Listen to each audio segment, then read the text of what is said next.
Hello and welcome to the Film Pulse Podcast. This is episode number 358. My name's Adam Patterson. With me today, we got Kevin Rakestraw. Hey, Kevin. Hey. This week on the show, we'll be talking about Caleb Michael Johnson's The Carnivores. We'll also be going over some more we're watching on the watch list, new releases in theaters, VOD, and Blu-ray. Spoiler alert, there are no new releases in theaters this week. Thank you so much for joining us.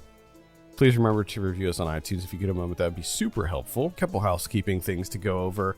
There is a new Saved by the 90s episode out right now. We decided to do something a little bit different, and the theme this month is current events.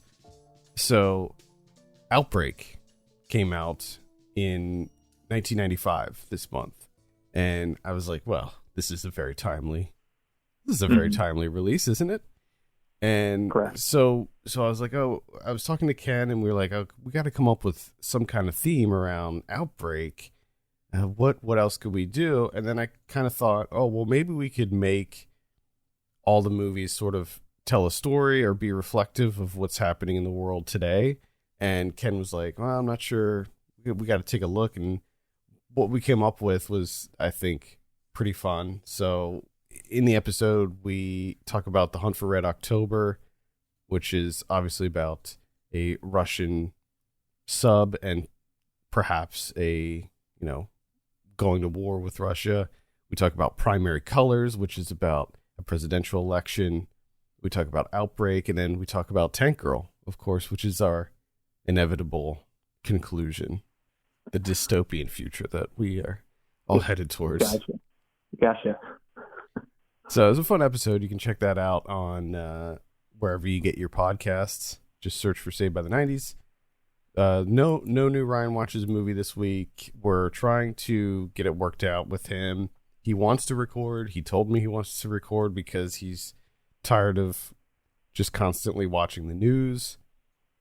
But he's having some quarantine issues with COVID-19. He's in good health, but we're trying to get the logistics figured out, and we'll get back to it as soon as we can. Gotcha. One last thing, I do have a new YouTube video up on our YouTube channel.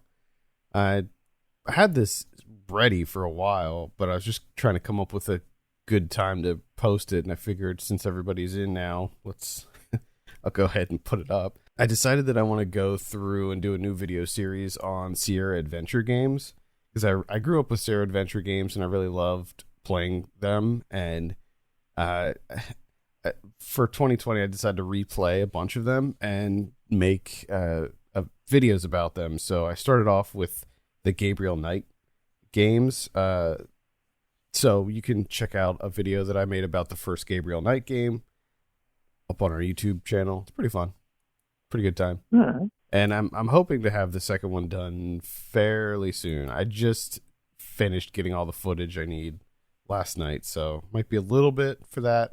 I haven't come up with like a release schedule because it takes me a while to play through the game and then write a script and then get everything edited and all that. So just stay tuned. I'll be putting out announcements and stuff as to when those are going to be coming out. With that, I think we can jump into our review. Now, The Carnivores was supposed to come out. It was supposed to premiere at South by Southwest this year, and unfortunately, it didn't. We were able to get a few of the movies that were slated to premiere there and give them some coverage. You can go to the site where we'll be posting up some reviews on some titles that were supposed to premiere there. I have a synopsis for this one. Alice and Brett's dog Harvey's dying, and he's ruining everything. What had been a bright little family is quickly getting consumed by clouds of self-doubt, suspicion, and a disturbing amount of ground beef. This stars Lindsay Burge and Tally Mandel. I have a review for this up on the site, so we'll start with you, Kevin. What did you think of The Carnivores? Well, first off, I think that puts a lot of, I think that makes it tough for Harvey, saying that he's ruining everything. I don't think it's really Harvey's fault. Poor dog. I know, right? Like right there, right there in the synopsis, just putting everything on him. He doesn't know what's going on. Poor guy's just sick. Poor Harvey. I love Harvey. Yeah, he doesn't know about, medical treatments and, the toll that they take financially and psychologically. He doesn't know about any of that. He's just doing his thing. The humans are making all the decisions here. It's not Harvey's fault.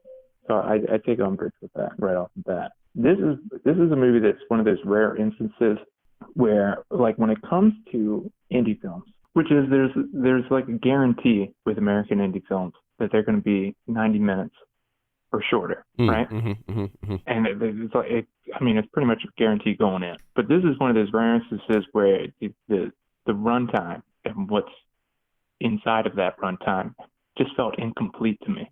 100% agree. It felt a bit too loose, and I think, like, towards the beginning, it sets it all up very nicely with, you know, what's happening with Harvey here, the stress, the toll that it's taking on this relationship. And you see, you know, both of them, Alice and Brett, are both dealing with it differently, obviously, because Harvey is Brett's dog and has been her dog for, you know, longer than she's known Alice. So there's that connection there where Alice doesn't really have necessarily the same type of connection with this dog that Brett does. And of course, the strain that it puts on their relationship. But then, you know, once it progresses and, you know, kind of escalates, it kind of becomes thinner and thinner as the movie goes on. Yeah, I think it's like 77 minutes or something. So I felt like it was a little bit lacking as well. I liked what they were doing with it, where the stress of this whole situation is affecting both of them in very different ways. So you have Brett, who is completely devoting 100% of her time to Harvey and sort of at the detriment of their relationship. She's ignoring her partner, right? There's clearly something going on with Alice, and Brett doesn't even see this. She's so focused on Harvey, spending all her time with Harvey, taking these long walks, and just devoting 100% of her time to Harvey that she's sort of neglecting Alice in this. And then Alice is having a lot of problems of her own. She's feeling neglected, she's feeling lonely, and she starts sleepwalking at night, which becomes a really big problem. And she's growing very resentful of Harvey during this situation too, because, you know, Harvey's taking up all of Brett's time, and she wants to spend more time with Brett. And she has this like journal where she's looking at like how much sleep she got. She's not getting any sleep. They're not having sex. She's keeping track of that. So there's a lot of problems that Alice is having too, and it just sort of progressively gets worse.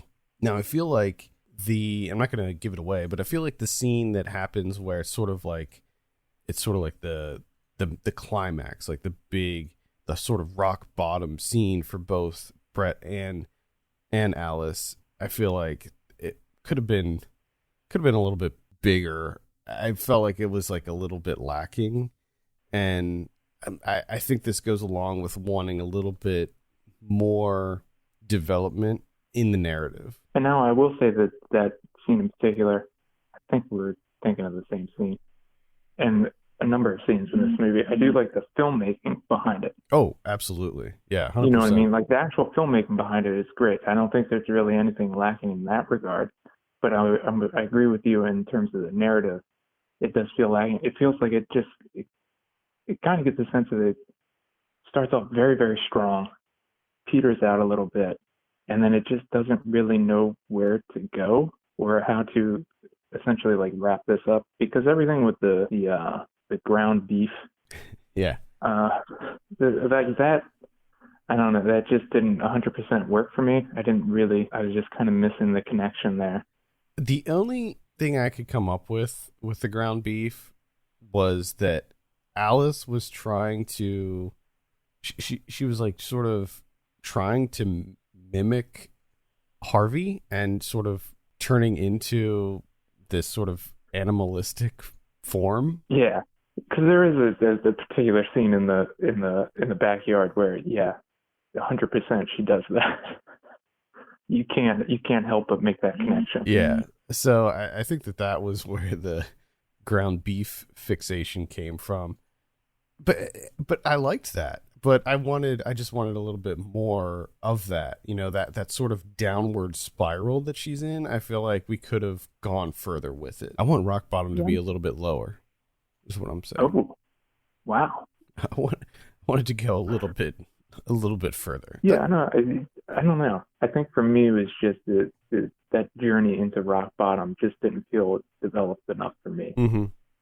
Again, it's just it's a bit too thin and lacking in development, I think. Yeah. Now, to be clear, what is here I really did like. As you said, Yeah. I liked all the filmmaking. I thought that the performances were from Lindsay Burge and Tally Medell were great.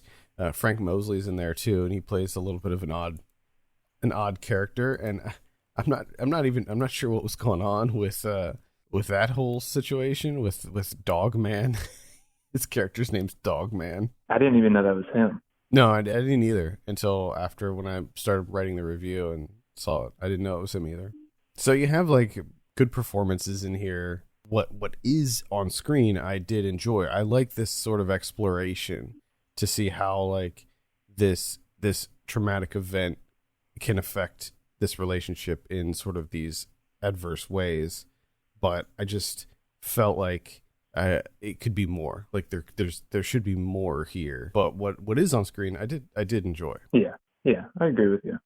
I think a little bit more of their relationship, just a little bit more of a deeper dive into that relationship in either way too. The stresses of it, everything that's happening, the downward spiral part of it, or maybe the beforehand. I don't know, but I just, which I guess is to a certain extent a good thing, is that I did want more. You can read my full written review up on the site right now. It's up there. Let's go ahead and give it a score. I gave it a 7 in my review. The only problems I had with it were just I also sort of wanted a little bit more out of the characters and out of this plot. I'd say I'd go like a 6.5. I think was where I'm sitting. All right. That is the Carnivores. We will keep you updated on the release of this. Now, I don't know if this is going to end up at other festivals. I don't know if there even are going to be any other festivals this year, to be honest with you. I don't know. Yeah. Who knows what's happening? Everything is completely up in the air at this point. Hopefully it'll get a VOD release sometime relatively soon. I'm not sure if it's been picked up yet by anybody, but yeah, hopefully it'll come out on VOD at some point in the near future. Now let's talk about someone we're watching on the watch list. Now, my watch list is somewhat robust, considering I've been stuck inside for like 2 weeks, going on 2 weeks now. I'll start with another South by Southwest movie since we're on that. I saw the Surrogate, which is directed by Jeremy Hirsch. This was also due to premiere at South by, but obviously didn't. So I have a full review for this up on the site as well. It's a story about a young woman who decides to be a surrogate for her two best friends who are trying to have a child, and they discover that the baby's going to have Down syndrome. And at first, they decide that they want to terminate the pregnancy, and the woman played by Jasmine Batchelor, she's okay with that at first, but then she decides that maybe she wants to still have the baby, and it causes a lot of turmoil within her life, both the relationship that she has with her two best friends, Josh and Aaron, who are trying to have who it's their baby, and also like those around her, like the relationship with her parents. Her parents don't think that she should keep the baby since she's just acting as a surrogate, and it's actually going to be Josh and Aaron's baby. And so it's a very complex movie. I think the idea of surrogacy in and of itself adds for a lot of potential conflict in a story, and to add in the fact that this is going to be a special needs child, it complicates matters even more. And I think that Jeremy Hirsch handles it in a very interesting way, where he doesn't really come down on any side. Like it's such a gray area where you could easily understand both sides of this argument.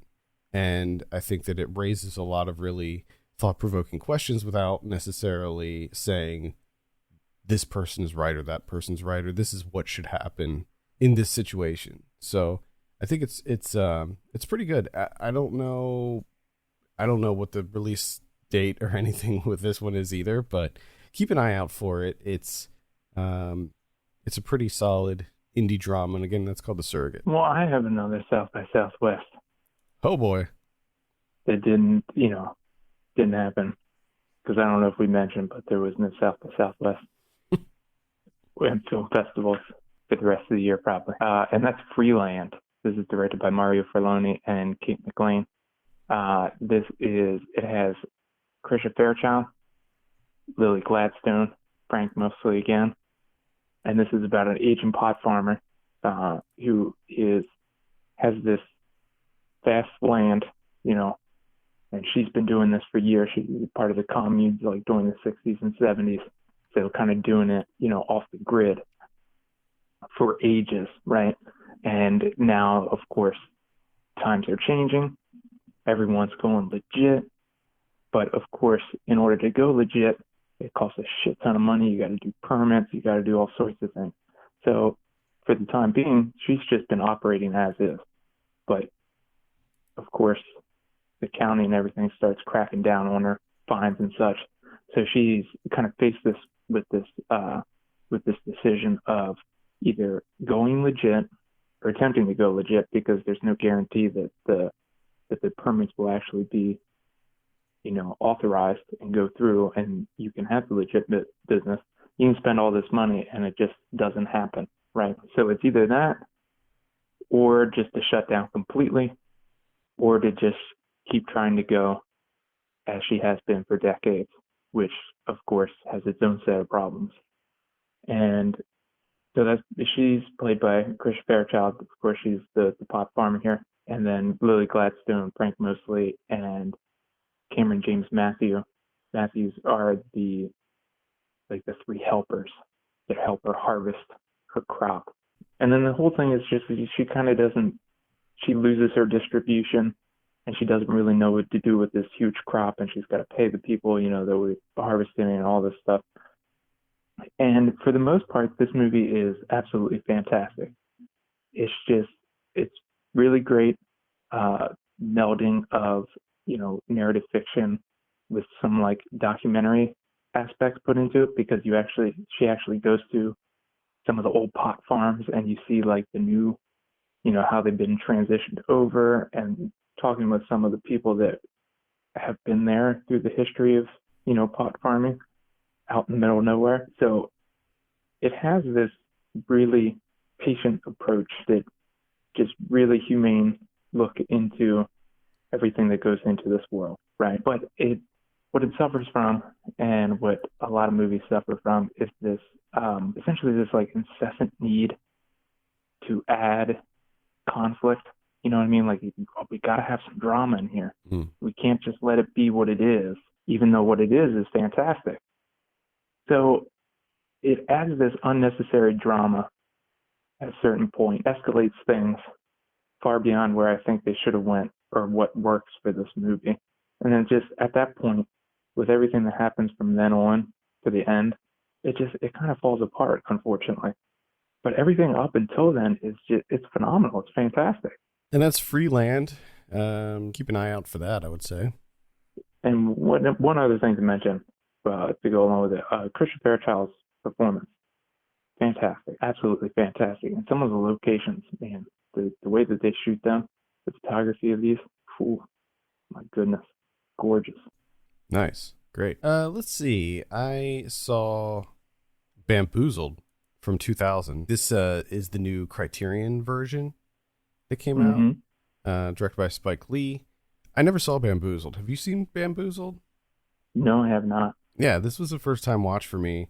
If you're not familiar, it's a satire about a TV producer played by Damon Wayans, who basically all of his pitches to the network are getting turned down, and he is getting pissed off at it's basically, it sort of satirizes Fox, the way that Fox used to be when they first became a network. If you remember, they sort of exploded with a lot of black TV, like Martin and In Living Color and stuff like that. And it sort of pokes fun at the like the white executives who think that they know what black audiences want out of TV shows and stuff. Mm-hmm. So Damon Wayans' character has this idea for a new minstrel show where all of the characters they're portrayed by black actors, but they're all wearing blackface, and it's so good. It's incredible. It's really funny.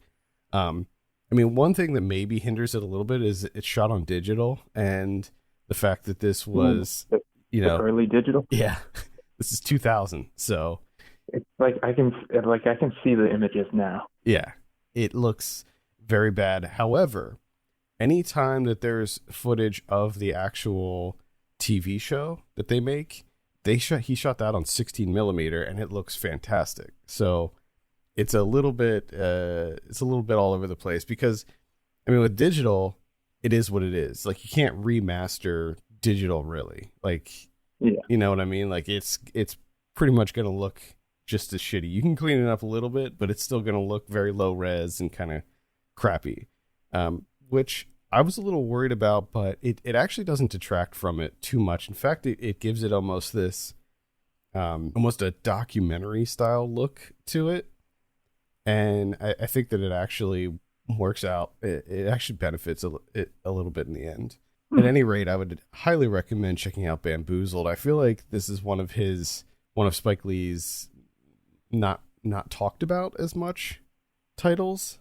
And I feel like, especially now, in the current climate that we're in, I feel like this movie should be getting talked about more. Well, I too have a movie that should be talked about more.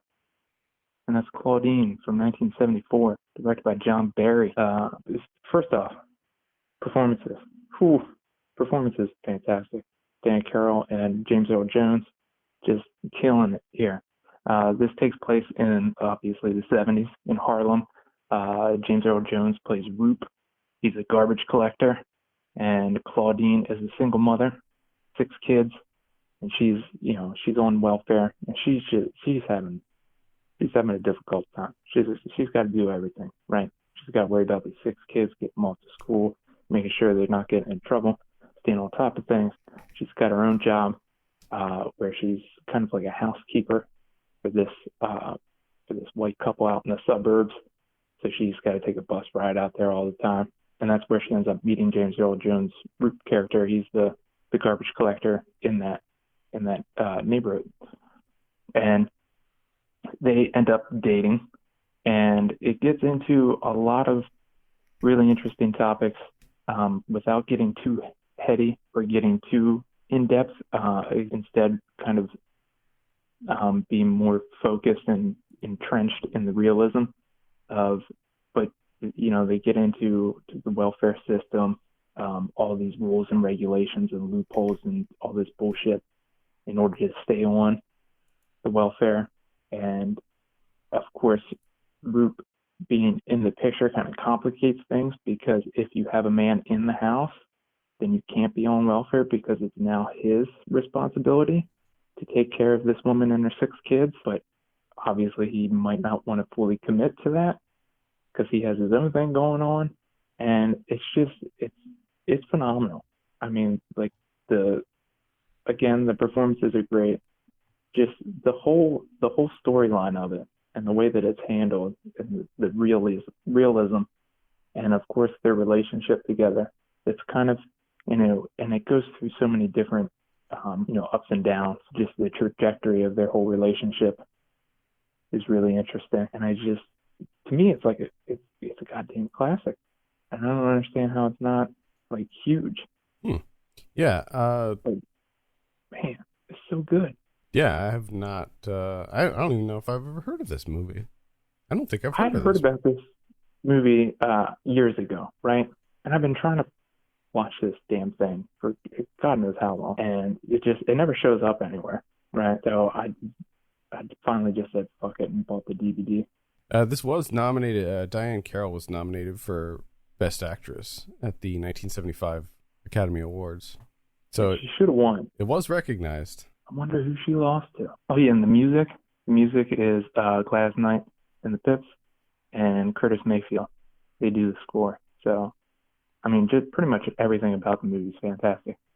She lost to Ellen Burstyn. Yeah, for Alice Doesn't Live Here Anymore, which is some tight competition there. Man, talk about best actress in the lead role. 1975, you got Dan Carroll for Claudine, Ellen Burstyn for Alice Doesn't Live Here Anymore, Faye Dunaway for Chinatown, Gina Rollins for A Woman Under the Influence, which is maybe like all-time performance, and then Valerie Perrin for Lenny. That's a solid slate right there.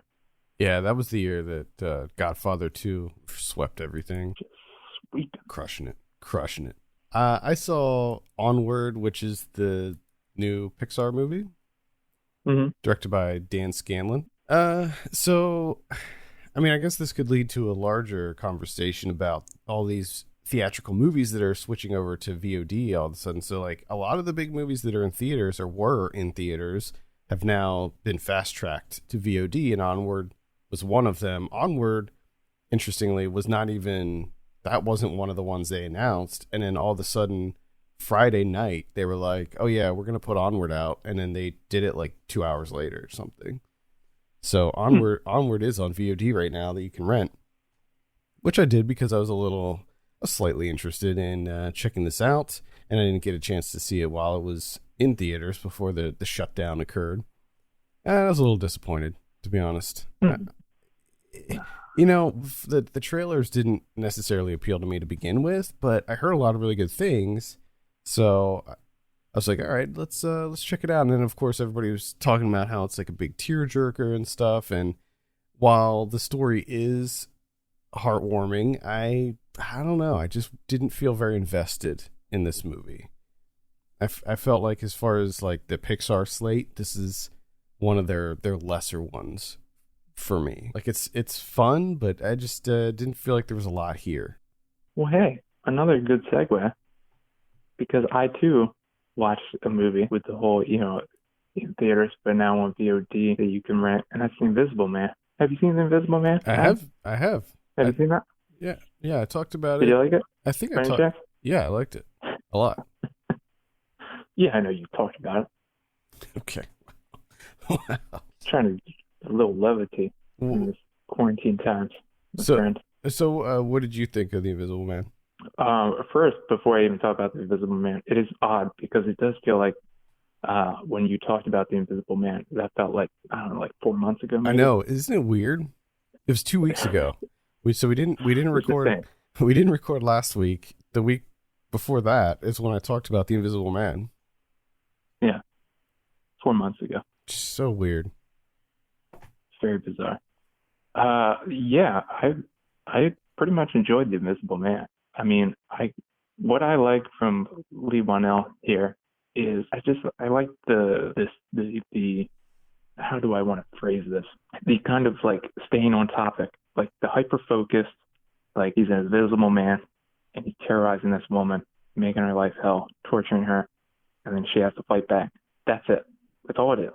You know what I mean? Like, all of his movies are just, from what I've seen, it's just there's a storyline, and we just stick that. There's none of this, like, little tangents that we get sidetracked with, that we waste time with. Like, it's just, we get on the track and we stay on the track until it's done. That's it. Yeah, no superfluous stops. We just go. Yeah, that's actually a good point. I never really thought about that with his movies, but in a lot of movies you have these like little just subplots and stuff, like how's her job going? Like, she's working on a big project at work, and how's this affecting that?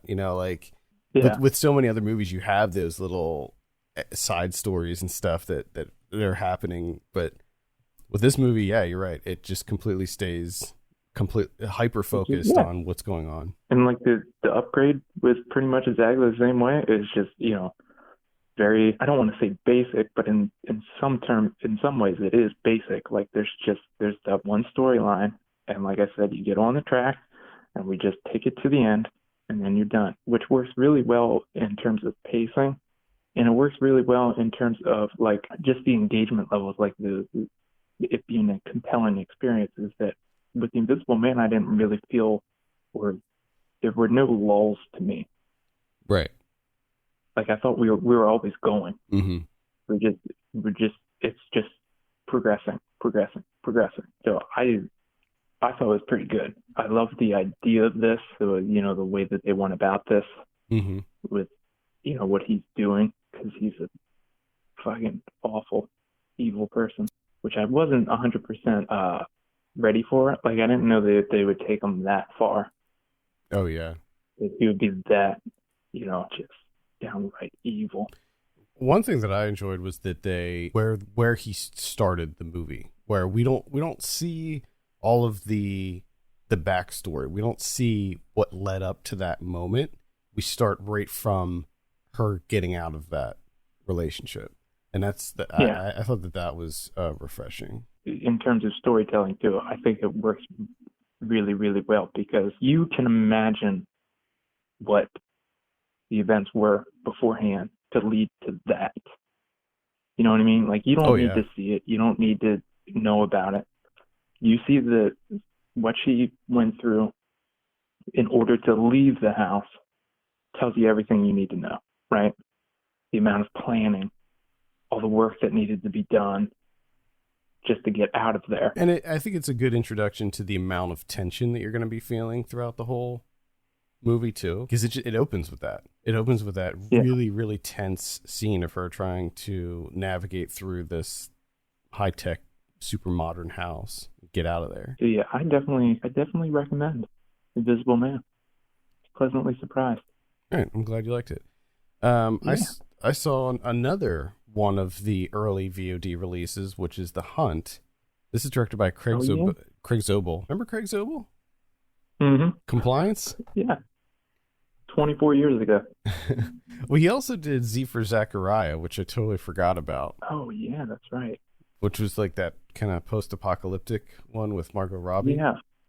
That's right. Oh, my God, that's right. Because at first I was like, oh, yeah, I remember that title, and now I just remember that I saw that. Like, I saw that movie.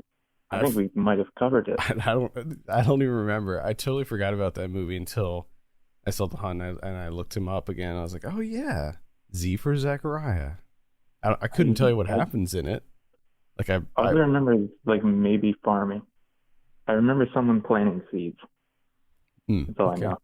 Yeah, I remember almost nothing about it. But at any rate, The Hunt is pretty solid if you're not familiar with it. So this is one I had a sort of a troubled release.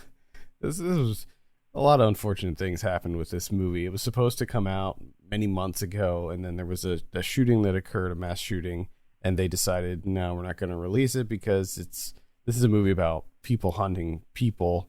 So they held off, and then it was supposed to come out, or did come out a couple weeks ago, and like right before the whole COVID-19 thing hit. So yes, very cursed, this movie.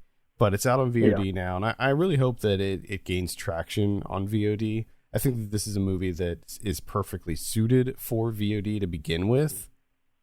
I could even see this as being a Netflix movie. What you have here is it's a most dangerous game situation where you have rich people hunting poor people, and the thing that sort of changes the dynamic in this one is that it's like these rich, like sort of rich liberal elites who are hunting the kind of poor blue collar right wing Republican people. Mm-hmm. It's not really saying that, like, it's not taking a side like politically or anything. It's a political movie, but I think that what it's looking at is sort of the broader picture of the divide that is, happening in our country between liberals and conservatives. It's done very well. It's funny. Maybe I could have used a little bit more humor in it. I think at times it may take itself a little bit too seriously. Betty Gilpin is phenomenal in this. She kicks so much ass in this. She's incredible. And I want to see her in like lots of more stuff because she's so good. Other than that, it's pretty standard. It's pretty much exactly what you would expect. It's super violent. There's a decent amount of practical effects, makeup effects being used here, which I appreciated. There's some little CG things that are added to accentuate some of the violence, but decent amount of practical effects being used and some pretty gory moments as well. So I would give it a light recommend. Say check out The Hunt. Now, I think I really like what they're doing here with the like really early VOD releases. But I think that it also I think that it brings up an interesting debate on whether or not this is something that should be happening in a post COVID-19 world. Like, should studios continue to push out these bigger budget Hollywood movies into VOD or onto VOD, rather than just keeping them in theaters? Yeah. I mean, what is your opinion on that? Now, I know that we talked a lot about like indie releases and like art house films and foreign films and stuff like that don't get wide release, which makes a lot more sense to me. But how do you feel about these like larger wide release movies that get really quick turnaround times to VOD, or maybe even day and date? Like in the case of the Trolls movie, that's going to be pushed to VOD the day it's supposed to be in theaters. In very basic terms, I'm for it. I'm for it for, there's certain people that trying to get to movie theater isn't the same as it is for me and you. Where we just pop in the car 10 minutes before showtime, show up, buy a ticket, find a seat, good to go. There's people with accessibility issues that, going to the movies it's a whole production. So having that option, I think is fantastic. Yeah, I think that you're right in that regard. I mean, we have a friend, Ryan. If you listen to Ryan watch his movie, he has accessibility issues, and going to the movies for him is like, it's an all day thing. Like, you got to plan it. You got to plan it well in advance. There's like preparation that goes into it. It's a huge undertaking to get him to the movies. And so in that regard, I completely understand where you're coming from with that. And I'm not saying that I really fall on one side or the other. I guess maybe what I'd like to see is how these releases affect the theater experience, the theater attendance, because I don't want it to have some kind of adverse effect on theater attendance. I think that that's the other thing, is you don't want it to completely take out an entire industry. Like, that's not good. Right, and I think that that's one of the reasons that it hasn't happened yet. I think that organizations like the National Association of Theater Owners have been lobbying for studios to not do this, just because they're concerned about their livelihood. And I completely understand that. And there's, right now, as we speak, all theaters in this country are shut down. And a lot of the smaller, independently owned theaters may not recover from this. The overhead or the profit margin on theaters is so low that being closed for even a few weeks, it could be horrific to their industry. And I mean, from what all the reports are saying, this could be months that they're closed. So what a lot of people are doing now is they're buying gift cards to movie theaters, and so that when they do reopen, they can just use the gift cards just to inject some cash into these theaters. I would say, like, you probably don't, if you only have a multiplex in your town, I would say that maybe they're not going to be hurting as much. But certainly if you have a little local theater in your area that sells gift cards, consider purchasing some, because they will open in the future, and we want to make sure that they do, that they have a future. Yeah, but Ian, you also got to look at some of these that have already, some of these places, these smaller places, even some of the big ones too.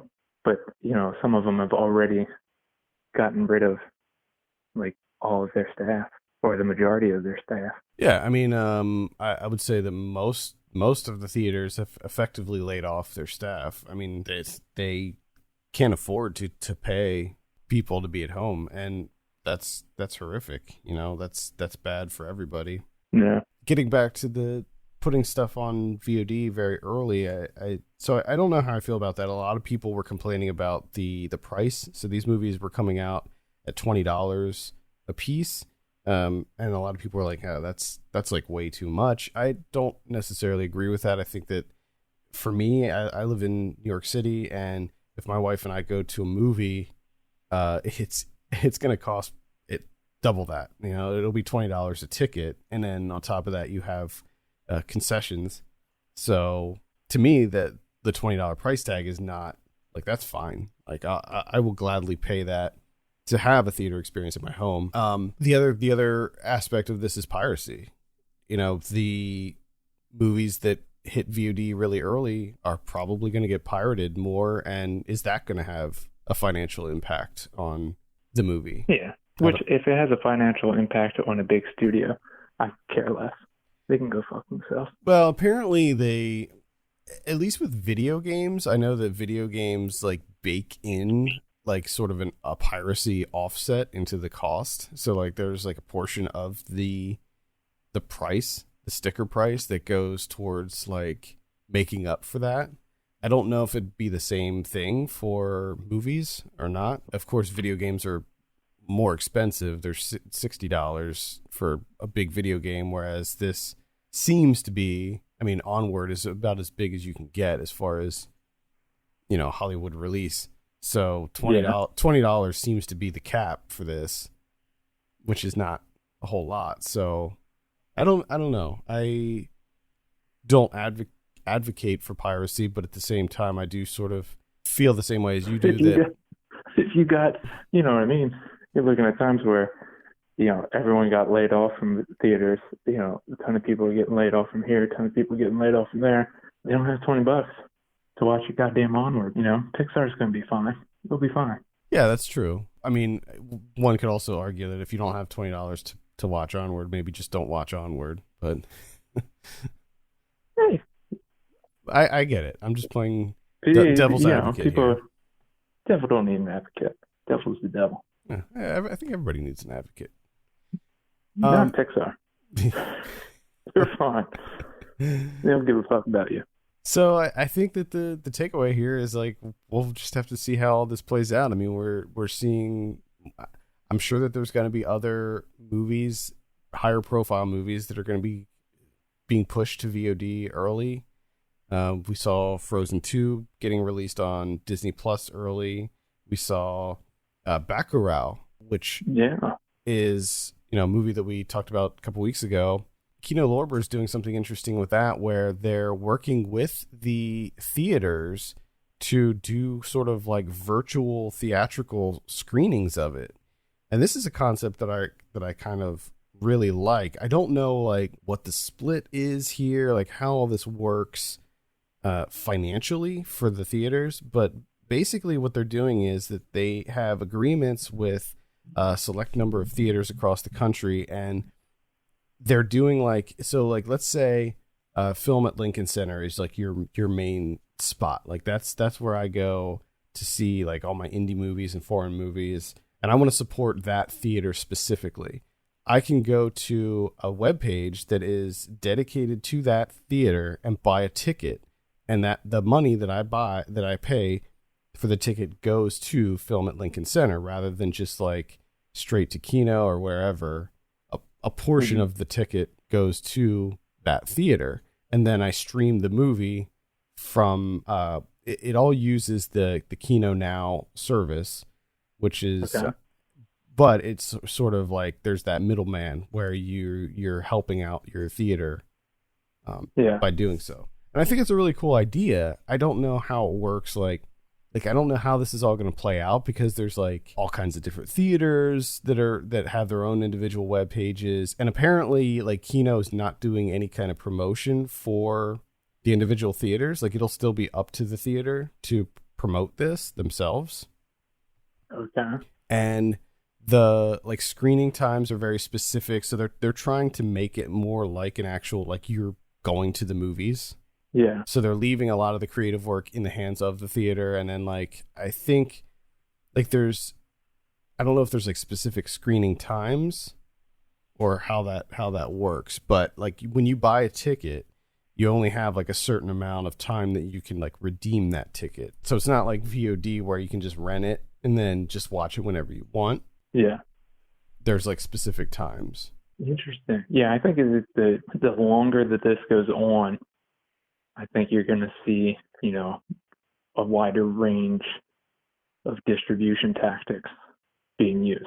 I think, you're going to start seeing some creativity and a little bit of innovation of just like, hey, let's try this, see how this goes. Mm-hmm.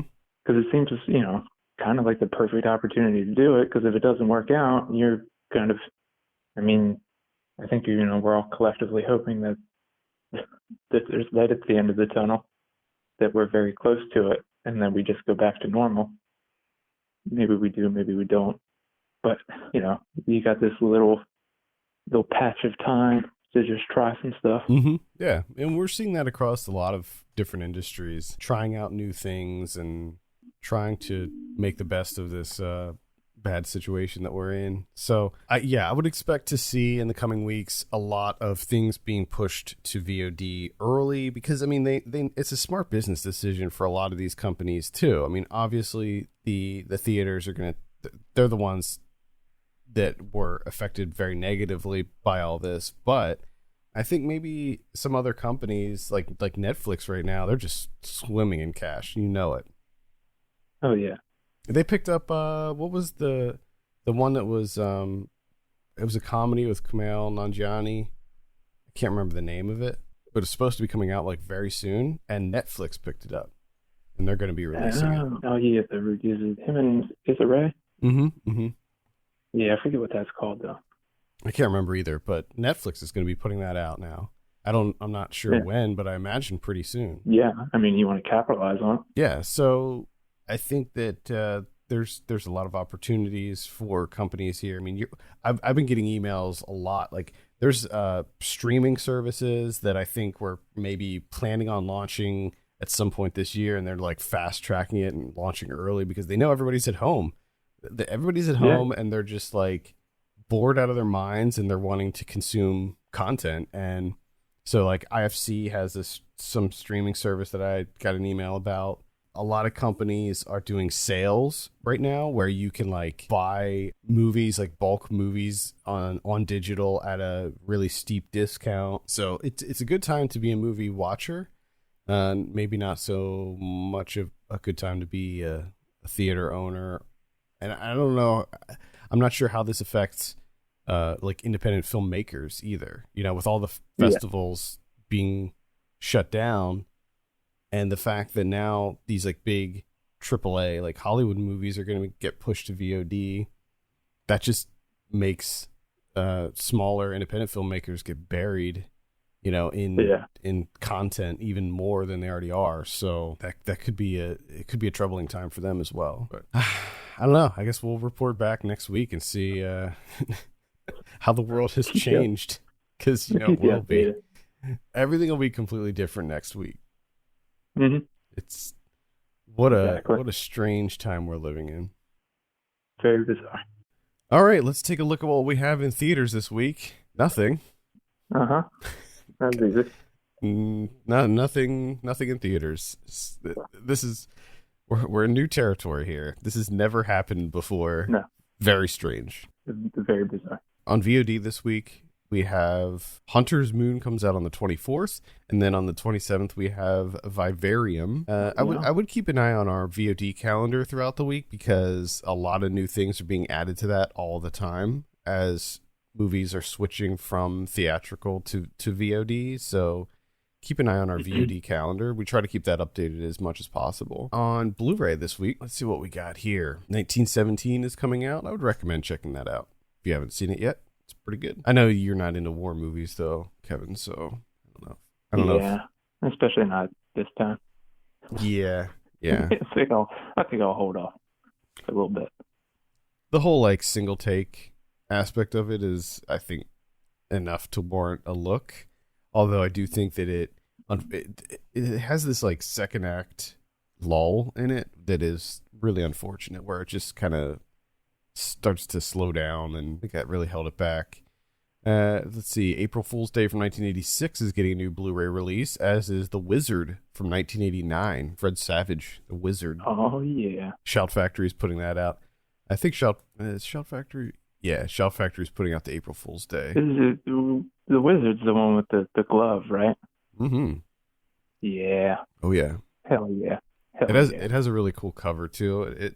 The cover of the new Blu-ray looks like an 8-bit style. Yes. It looks really cool. I might actually might pick this up. I love The Wizard, just like I love the Power Glove. All right, let's see. We got The Grudge coming out. This is the new one. I would not recommend that. Oh. We have The Passion of Darkly Noon coming out from 1995. This is going to be on Arrow. Come to Daddy, that's the Aunt Simpson one. I'd recommend checking that out. I don't know if it's worth a Blu-ray purchase. I'd say you could get that on VOD. Yeah. Don't Be a Dick About It, which was a documentary that came out last year. That's another one that I would say is worth a VOD look, but not necessarily purchase. That's pretty much all I have. What about Criterion's this week? Hey, we have two. We have 1945's Leave Her to Heaven coming out on Blu-ray. Not a whole lot of special features on that one. It just has the digital restoration and a new interview with the critic, and that's pretty much it. Lean special features on that one. And then The Cranes Are Flying from 1957. A little bit more there with special features. Documentary from 2009, program from 2008, interview from 2001, new English subtitles, new audio interview with the director. So chock full of features there. Yeah, comparatively speaking to Leave It to Heaven, which has nothing. It's weird how sometimes, I mean, usually Criterion was absolutely loaded, but I feel like a few of the releases that came out within the last few months didn't have a whole lot. Yeah, it's always weird whenever you see one that has nothing, and you're just like, really? You couldn't come up with anything. Yeah. All right, I think that's going to do it for this week. Thank you so much for listening. I hope everyone is staying in and staying safe during this time. If you have questions, send them to podcast@filmpulse.net. You can follow us on Twitter @filmpulsenet and @filmpulsekevin. And if you have a minute, consider reviewing us on your podcast platform of choice. For Kevin Rakestraw, my name's Adam Patterson. We'll see you next week. That's my